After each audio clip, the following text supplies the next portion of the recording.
So, David, a long time advocate of these awards, and now the Lifetime Achievement Award, an award, albeit ran by a Glentoran Supporters Club. Did you ever think you'd see the day?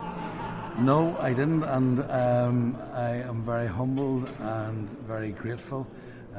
I was honoured when I was first asked to become part of the voting panel for the Ulster Player of the Year, which obviously is all very much part of Castlereagh Glentoran Supporters Club. I remember early dinners going and getting very kindly ribbed about the rivalry, but football transcends teams, and I feel so honoured and so privileged to be part of the Castlereagh or Glentoran Castlereagh Supporters Club voting panel for the Ulster Player of the Year. To then receive such an award, and particularly in the name of Dr. Malcolm Brodie, is just phenomenal.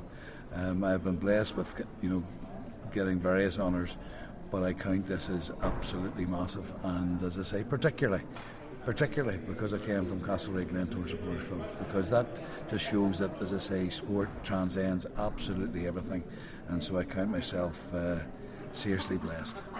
We won't dwell too much on the game at the weekend, but is it difficult to sort of pick yourself up and come to something like this when you're on the end of such a result as Sunday?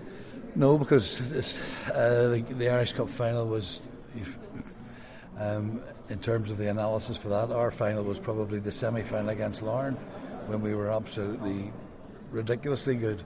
I told the players countless times that the Crusaders team of last year would not be the Crusaders team of this year, because there were so many people who said we were robbed and we should have won it and were so unfortunate, and a number of Crusaders players said exactly the same thing. The reality was in the Irish Cup final that the class that there is, the quality that Crusaders have in depth, and they also had a bit of good fortune, first and the second goals.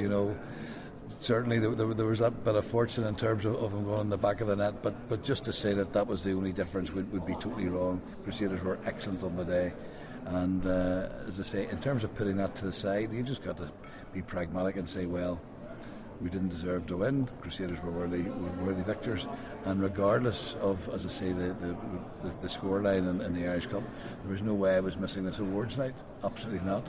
As I say, I counted a privilege and I counted an honour, and I wanted to make sure I was here tonight. For players, it's now pre-season. They go off with their thoughts, they have their break, and then they come back and training. But for a manager, it's not really like that. You've got the whole summer to think about what you're going to do with the team, where you're going to build for next season. Do you ever really have a break? No, to be honest with you, since coming into management, you never really have any time off. You don't have downtime.